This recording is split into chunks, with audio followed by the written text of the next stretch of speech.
What's up, guys? So it's the weekend here today and I'm doing my water change. And last week when I did my water change, I actually changed out my filter media, which is in the back, I guess where the sump, I guess you call it, is in this all-in-one tank. And so I changed the PureGen and the ChemiPure that I'm using in the filter socks, and I washed out the filter socks. I just reuse them, and I like to rinse them every once in a while and clean them out, just get everything out of them, and you know.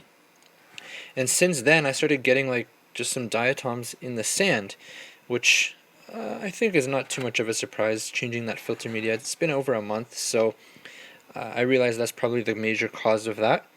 So I wanted to show you guys today kind of what I'm doing with my water changes. I'm using this siphon that also cleans the sand, and ever since I started this tank, my like biggest thing to do, number one like priority, is to always ensure I'm cleaning the sand. Because in my old tank, that was something I learned, was that the sand is really easy to kind of forget about, and you'll really quickly start to develop algae and different things in the sand. So if one day you ever accidentally do disrupt the sand, you can like release all of that. So in my opinion, it's just best to always keep your sands, I guess, vacuumed and disrupted. This is the way I do it. I just use this, and I kind of siphon some out, let it clean, and put it back. So my sand's pretty much always nice and white and clean, but since I did that change up of the filter media, I started getting a bit of diatoms in the sand. So today, I'm just cleaning it. Now I have to get underneath these corals here, so I'm just going to kind of like be careful not to suck them up, but wedge my way in here. Clownfish is not happy because I'm in his area. They don't like that. They're protecting it, but I gotta get back there, so just carefully. There we go.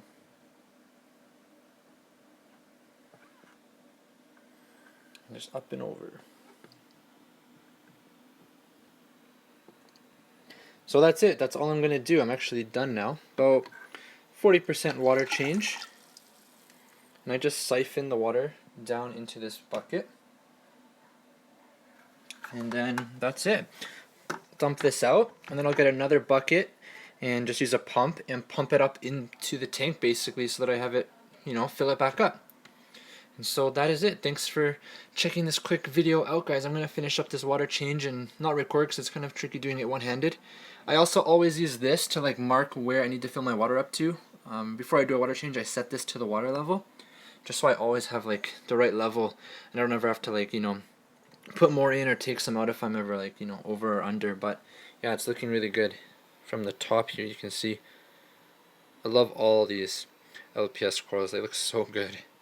They're like a really aggressive coral, but pretty much my favorite coral. But the SPS here is doing really well. Let's see if we can, yeah, look at that piece. It's already starting to like grow up like there. Oh, you can see it's starting to grow onto the rock. I feel like it's grown almost like a noticeable amount. Same with this green one. It's looking really good. And the purple one down there. All my fish. Alright guys, thanks for checking this video out.